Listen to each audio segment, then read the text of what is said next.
Hi, I'm Dr. Bertice Berry, and I want to tell you a story. The first time I took my kids to Jamaica, and we traveled quite a bit when they were young, but the first time we went to Jamaica, I remember my daughter landing and looking around. She was about 5 years old at the time. And we went to the falls and we stayed at an amazing place, and there was all kinds of activities there. And then one day we were out and about in the market, and we went in a little store, and there was this little doll. And my daughter reached for it and she pulled her hands back and she looked at me and said, "Mom."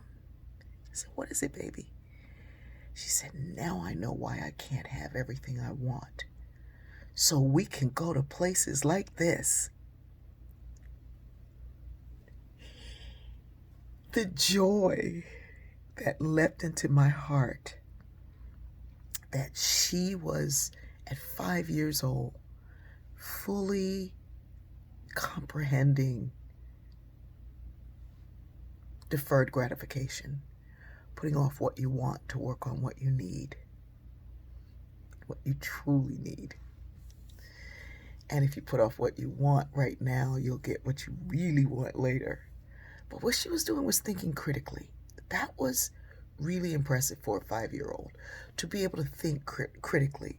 See, people confuse common sense with common knowledge. I'm getting loud because I'm getting excited.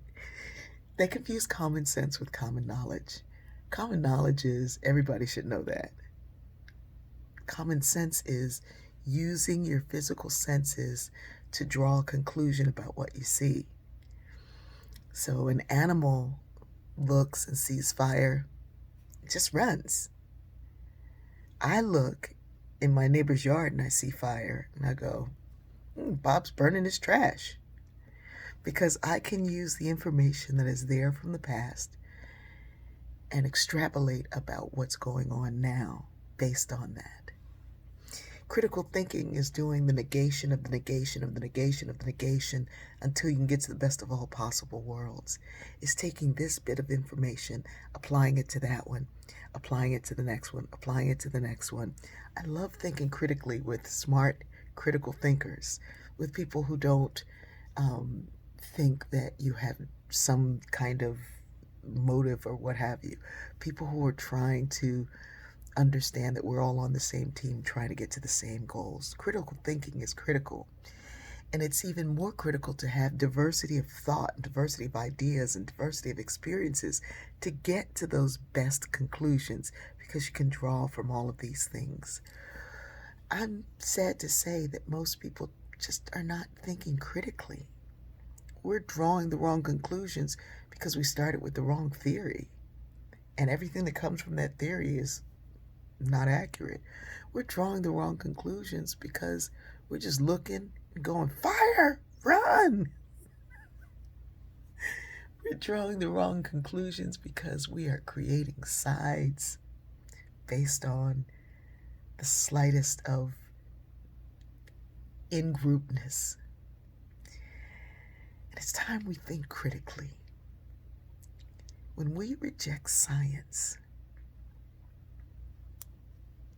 over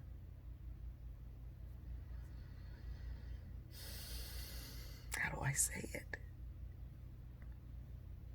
Cult like thinking, where whatever my group believes is what I believe. No weighing it, no holding it up to the light, no making sure it is what it is.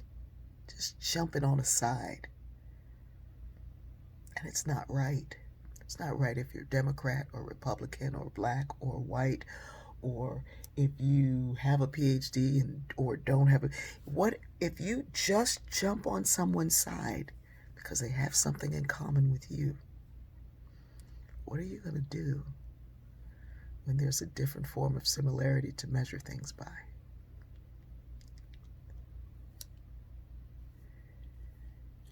That day, that doll that my daughter was reaching for, you know I got it. I got it because it was a way of rewarding that kind of thinking. Now,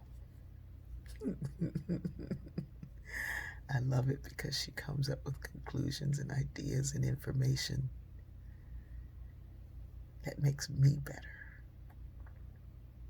I love you.